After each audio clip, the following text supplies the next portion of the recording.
Greetings. This devotion is for the 11th of February, and our reading comes from Romans chapter 3, verses 1 through 8. Then what advantage has the Jew? Or what is the value of circumcision? Much, in every way. For in the first place, the Jews were entrusted with the oracles of God. What if some were unfaithful? Will their faithlessness nullify the faithfulness of God? By no means. Although everyone is a liar, let God be proved true, as it is written, so that you may be justified in your words and prevail in your judging. But if our injustice serves to confirm the justice of God, what should we say? That God is unjust and inflict wrath on us? By no means.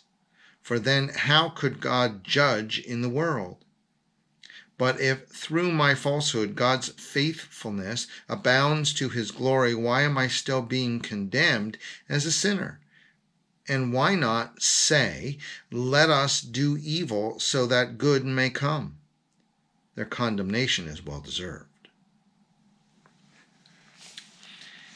So, Paul here is really what's kind of going on here. There is this battle between, in some ways, who is the better Christian, those that have a Jewish background and those that do not, the Gentiles, the Greeks.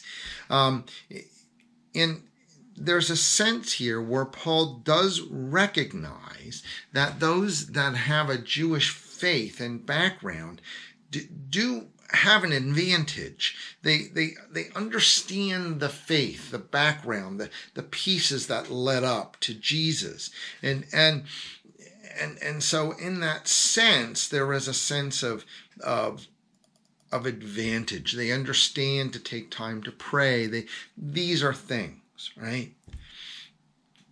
Perhaps it's a little like if you have grown up in the Lutheran faith versus someone coming to the church with absolutely no background whatsoever. Now, to be sure, everybody we're talking about has equal importance to God. Right? So that's not what we're talking about here. But what we're talking about here is Paul says, if you have advantage, then you also have responsibility, right? To help those lovingly come to faith.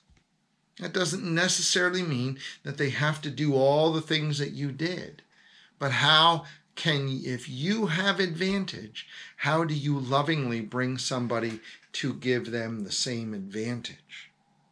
Certainly, that's our same challenge, right? How do we bring somebody to the faith? It isn't maybe necessarily saying you've got to do things the same way we've always done them. It may not work. Rather, how do we lovingly welcome someone into the faith? Paul says, with advantage comes responsibility. Join me in a prayer attributed to Francis of Assisi. Lord, make us instruments of your peace. Where there is hatred, let us so love. Where there is injury, pardon. Where there is discord, union. Where there is doubt, faith. Where there is despair, hope. Where there is darkness, light. Where there is sadness, joy. Grant that we may not so much seek to be consoled as to console, to be understood as to understand, to be loved as to love. For it is in giving that we receive, it is in pardoning that we are pardoned, and it is in dying that we are born to eternal life.